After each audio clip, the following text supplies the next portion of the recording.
Comunidad, ¿cómo están?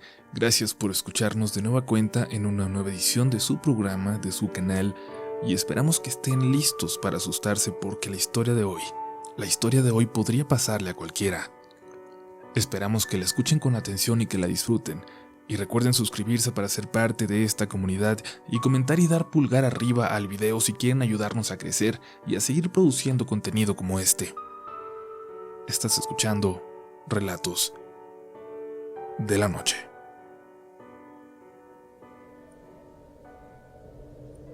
Hola a todos a los que llegue esta historia. Mi nombre es Claudia y espero algún día escuchar esta experiencia en su canal. A nosotros, a la familia, nos marcó mucho, nos hizo creer, y además va contra eso que pensábamos o que te enseñan las películas sobre que los fantasmas están en casas específicas por alguna razón en particular. Según nuestra experiencia no es así, y pueden llegar de repente. Todo esto que vivimos comienza en la casa de la tía Loli, una persona a quien yo siempre recuerdo jovial a pesar de su edad, siempre de buen humor, alegre, ayudando como se podía a la familia ya que sus 2 hijos murieron jóvenes, y no le quedó nadie más para aprovechar sus ahorros que todos los demás en la familia. Pero lo bueno es que nadie se aprovechó, como puede pasar en otras partes. Todos sabíamos que ella era una mujer de edad que nunca más iba a poder trabajar y que estos ahorros eran todo lo que ella tenía. Gracias a Dios que nunca se le acabaron y que pudo vivir tranquila hasta su muerte, hace 4 años. Tranquila en cuanto a lo económico, porque no en todos los aspectos fue así. Y de eso se trata esta historia. Y es que, de repente, empezó a hacernos llamadas durante las madrugadas. A mí me tocaron varias. «Vente, hija», me decía. «Ahí andas de nuevo arriba. Vente, por favor». Creo que todos lo relacionábamos ya con su edad, la verdad. Una cuestión que incluso he visto que es común, que le dejamos de creer a nuestros viejitos. Así pasó y no nos preocupamos mucho hasta que la tía se cayó. Una de mis primas llegó para visitarla muy temprano, para llevarla a desayunar, y la encontró en las escaleras, todavía muy desorientada. Tuvieron que llamar a la ambulancia para atenderla, y cuando llegó más familia para ayudar, descubrieron con horror algunas cosas. La tía había acomodado una especie de recámara en su sala. Ahí había puesto también su ropa, todo. Desde que empezaron sus llamadas, había dejado de subir, de noche, y a los pocos días ya no subía para nada. En el piso de arriba, todas las puertas estaban abiertas y las ventanas también, de par en par. El frío y el viento se colaba por toda la casa y se había llenado de cierto olor a humedad. Pero, ¿por qué había subido entonces en esa ocasión? ¿Cómo fue que se cayó de las escaleras? Tuvimos que esperar hasta el día siguiente, cuando la tía se recuperó, para que nos contara. Según ella, y según todas las señales, todas las cosas que veía y escuchaba, sobre todo a estas alturas, alguien más habitaba esa casa.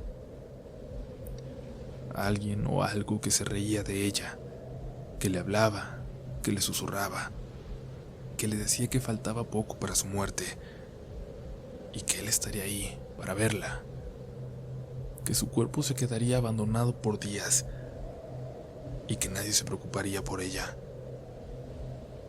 La hacía llorar, y yo cuando lo supe la verdad pensé que se trataba de ella, de sus miedos hablándole a través de una voz externa.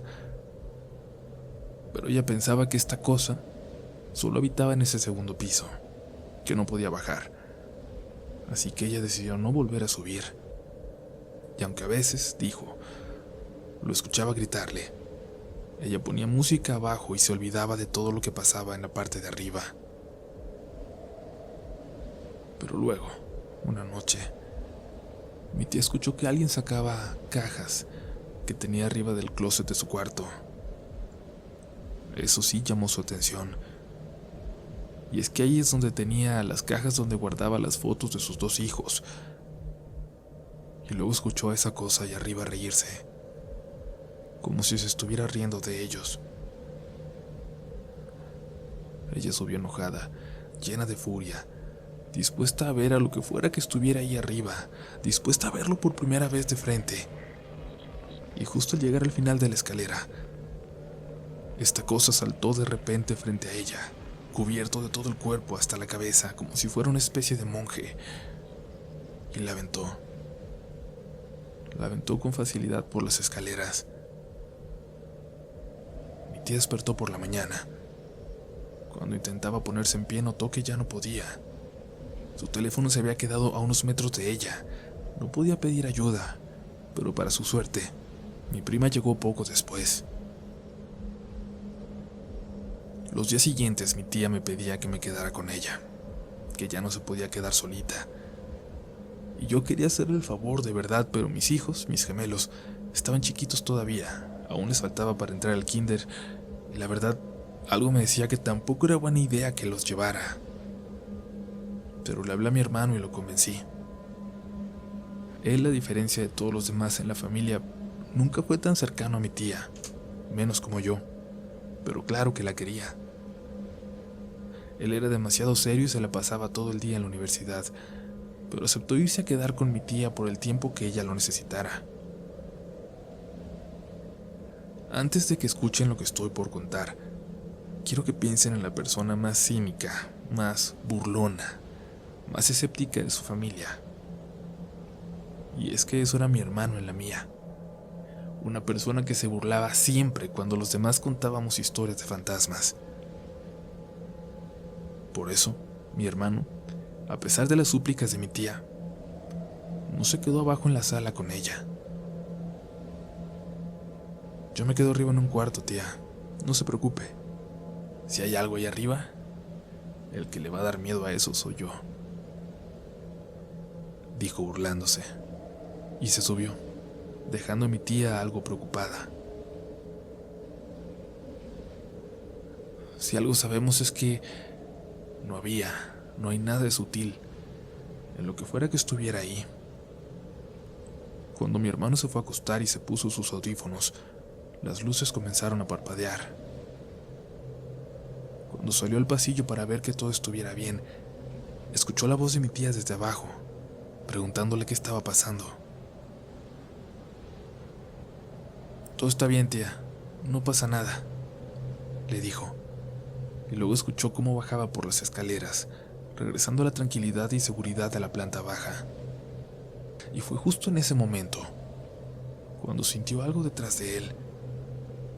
Y al voltear, lo único que alcanzó a ver fue como un pedacito de tela metiéndose hacia el cuarto de mi tía, como si alguien con vestido se hubiera metido corriendo y solo hubiera alcanzado a ver el vuelo de la tela. Entró al cuarto para revisar, pero no había nada. Pero sí estaba la ventana abierta y de alguna manera, en ese momento para él, este detalle lo explicó todo. Se fue a acostar. Ya era tarde y necesitaba volver a intentar dormir. Y fue entonces cuando escuchó que alguien le rascaba la pared desde el otro lado, desde la habitación contigua, donde acababa de cerrar la ventana. Así como es, intentó ignorarlo y dormir. Es lo único que quería en ese momento. Dormir y no pensar más en eso. O iba a empezar a dudar de que en verdad hubiera algo paranormal en la casa, en ese cuarto al lado de él. Lo último que recuerda fue que la vieja televisión que estaba frente a su cama parpadeó de repente, como mostrando una especie de estática por una fracción de segundo. Y no fue su imaginación porque vio el resplandor también en todo el cuarto, pero al final de cuentas, podía ser que hubiera sido algo malo con la electricidad. No hacía mucho tiempo las luces estaban parpadeando.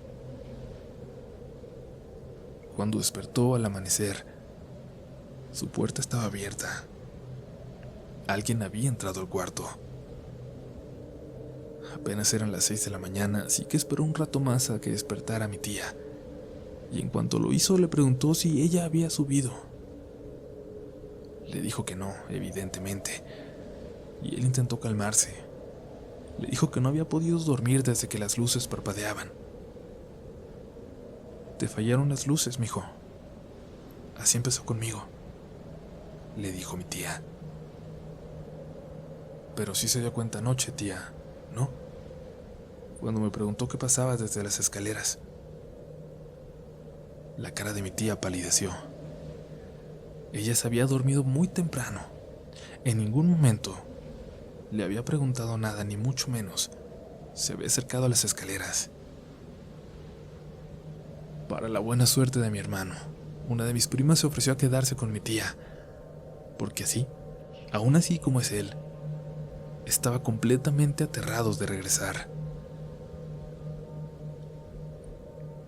Poco más de un mes después mi tía murió, de hecho por una complicación de su caída. Mi papá le dijo a mi hermano que él se tenía que quedar ahí unos días, y mi hermano jamás le iba a decir que no.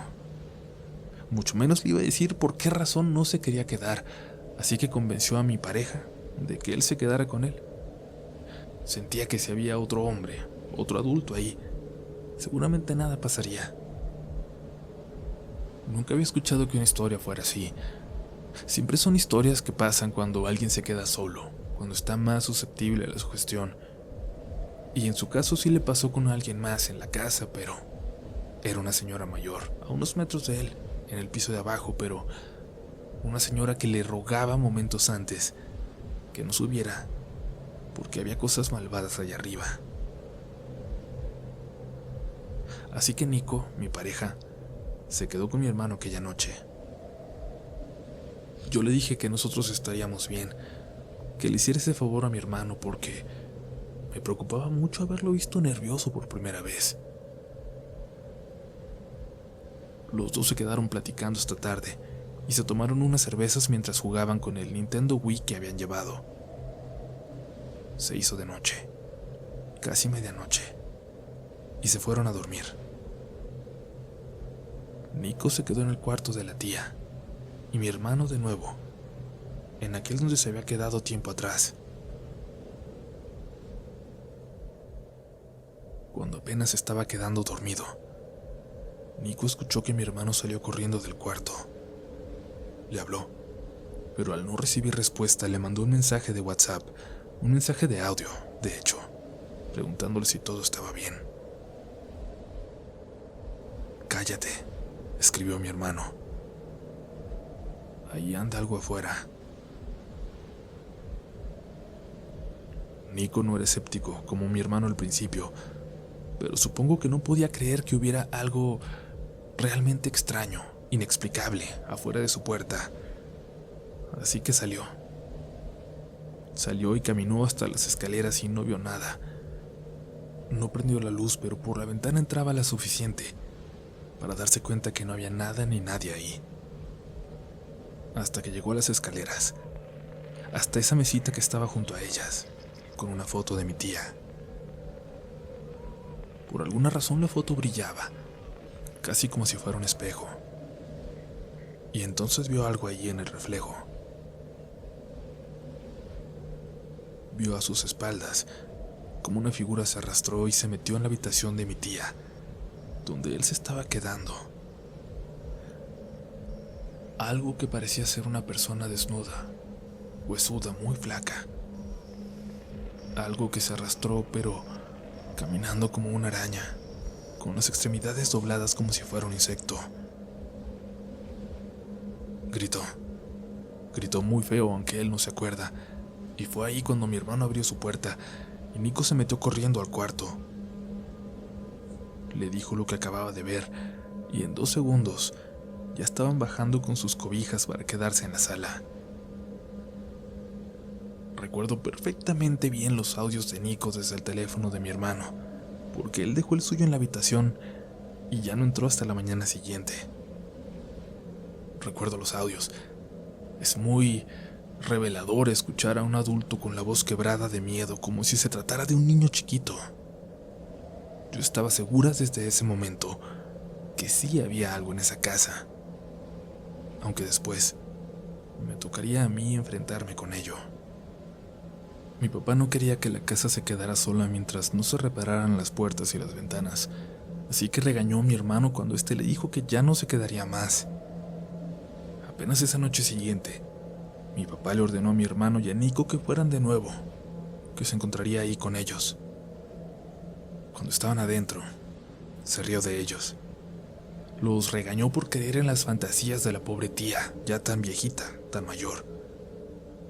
Ella tenía una razón para creer en esas cosas, pero ¿ustedes por qué?, les preguntó. Y después de más de media hora de regaño, les dijo que se fueran, que se quedaría él si ellos no podían, aunque literal, él vivía al otro lado de la ciudad. Hasta ahora no sabemos por qué. Mi papá nunca nos dijo, no podría con el orgullo, pero no aguantó ni a las 11 de la noche. Se fue de la casa dejando todo abierto, como si hubiera salido corriendo de ahí. El último episodio de algo en esta casa nos pasó a 7 personas, a 7 testigos. Mi hermano, Nico, mi prima y su esposo y 2 amigos de él. Estábamos ahí con mi prima en su casa, la más cercana a la de mi tía, y les platicamos las cosas que nos habían pasado, lo que le había pasado a mi papá o lo que creíamos que le había pasado a él. Mi tío salió corriendo. Eso no te lo puedo creer, dijo mi prima, y envalentonados por ser muchos, decidimos ir. Aceptar haber ido es lo peor que me pudo haber pasado en la vida. La casa estaba sola desde que mi papá la dejó. Mi prima tenía llaves. De hecho, ella le daba vueltas cada 2 o 3 días para asegurarse de que todo estuviera bien. Y fuimos esa noche, con algunas copas encima. Ya pasaban de las 12. Estuvimos platicando en la parte baja, recordando a mi tía, a la que incluso conocieron los amigos del esposo de mi prima. Y luego nos animamos a subir. En cuanto vimos los cuartos donde había pasado todo, de verdad, sentimos una vibra sumamente extraña, todos, así que bajamos, como si algo nos hubiera dicho dentro de nosotros que no estaba bien que estuviéramos ahí. Ahora lo sé, por favor, siempre que tengan un sentimiento así, háganle caso, siempre. Pero bueno, bajamos y estuvimos platicando otro rato. Pusimos un poco de música. Y no sé cómo estuvo porque me distraje un segundo platicando con mi prima, cuando vimos a su esposo y a sus amigos riéndose en el primer escalón de las escaleras. Yo opino que si fuera un fantasma, y esta fuera mi casa, también me molestaría que hicieran escándalo aquí, dijo uno de ellos, y Nico y mi hermano solo se miraban en silencio, mientras los demás se reían, y mi prima y yo reaccionábamos pero molestas. De alguna forma, lo sentíamos como una burla para Nico y mi hermano, y para mi papá, para mi tía, para los que se habían pasado cosas ahí. Antes de que mi prima pudiera terminar un sermón muy molesto, escuchamos cómo se abrió una puerta con fuerza allá arriba, y cómo alguien caminaba firmemente hacia las escaleras. Salimos corriendo todos. Se nos bajó la borrachera. Ellos se disculpaban con nosotros, pero la verdad es que parecían disculparse ahí en el carro con esa cosa que estaba dentro. Y bajamos la mirada, cuando el carro daba vuelta para alejarnos, y por un momento estuvimos de frente a la casa y a las ventanas de arriba, desde la cual bien podrían habernos estado observando en ese momento. 6 semanas después, cuando terminó de remodelarse la casa para empezar a rentarla, ya no nos quedaba duda de que la familia que llegara no tendría mucho de qué preocuparse, al menos no por esta cosa, porque esa noche se fue con nosotros.